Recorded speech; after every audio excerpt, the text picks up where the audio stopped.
Hello, this is Mrs. Force. I'm a U.S. history teacher and I'm going to be reading for you your Week 10 quiz.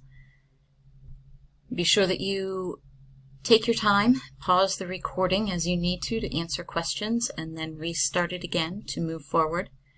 If you have any concerns, please make sure to be reaching out to your U.S. history teacher. Question number 1. What primarily motivated European nations to finance voyages of exploration in the 15th and 16th centuries? A desire for riches, knowledge, and power, a desire to spread democracy, the need for additional land, the need to educate Native Americans. Question number 2. You may use the picture to be able to help you answer the question. Which of the following is not one of the impacts of the Columbian Exchange? The enslavement of Native American peoples to work as a labor source for Europeans, the introduction of new plants and animals to both the Old and New Worlds, all Native American tribes were able to set up trade with European explorers, which allowed them to become very wealthy, a boost to the economy of the Old World by providing new resources of raw materials. You are looking for the one that is not an impact. Question number 3. How did Captain John Smith restore order to the settlement of Jamestown? He provided the Native Americans with tobacco to help the economy.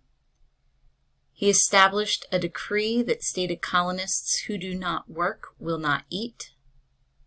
He decided which crops the colonists would grow and sell.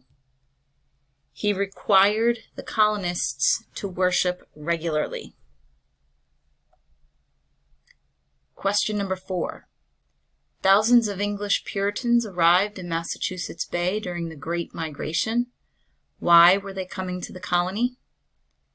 They came to get rich from the gold found in the Massachusetts Bay Colony. They came to find jobs in the factories in the north. They fled from religious persecution in England. They left because of a shortage of food in England.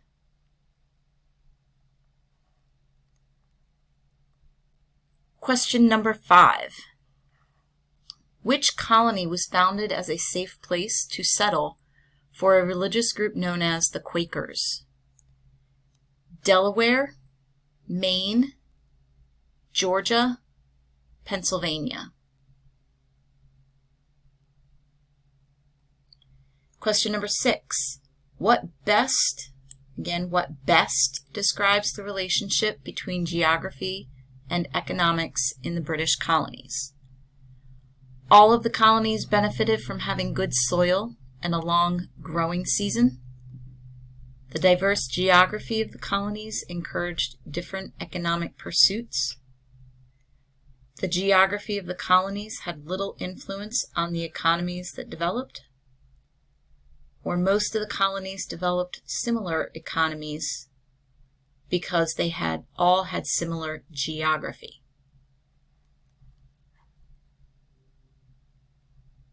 Question number 7. Why did slavery replace indentured servitude in the colonies as time went on? Indentured servants left plantations at the end of their servitude. Plantation owners were able to convert slaves to Christianity. Indentured servants often rebelled violently. Slaves were more intelligent and could be easily trained to undertake plantation jobs. Question number 8. Again, you can use this map to assist you. What was the Middle Passage?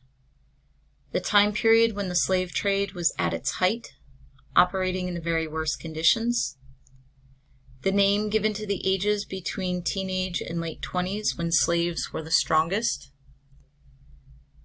The portion of the Triangle Trade Route where manufactured goods were sent from Europe to Africa. the second part of the triangular trade route where slaves were transported from Africa to the New World in very inhumane conditions.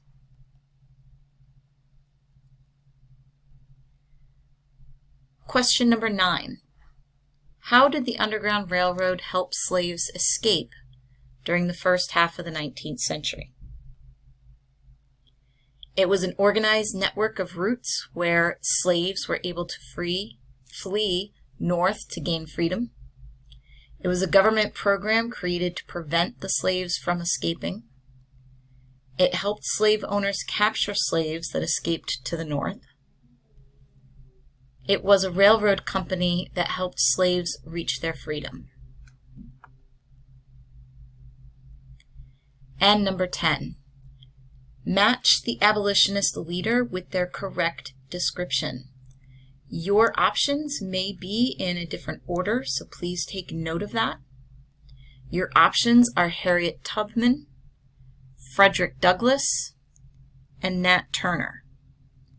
And their descriptions: this person led an uprising against slave masters that led to violence and murder. As a conductor on the Underground Railroad, this person returned to slave territory after escaping themselves to lead others to freedom. And lastly, this person was an ex-slave author and speaker who could directly address what slavery was like and why it should end. Choose which of the 3 options: Harriet Tubman, Frederick Douglass, or Nat Turner. When you're finished, make sure that all of these have a check mark, meaning that they were completed, and be sure to submit your quiz. Double check in your gradebook that a grade is recorded, and if there's any questions or concerns, please reach out to your U.S. History teacher. Good luck.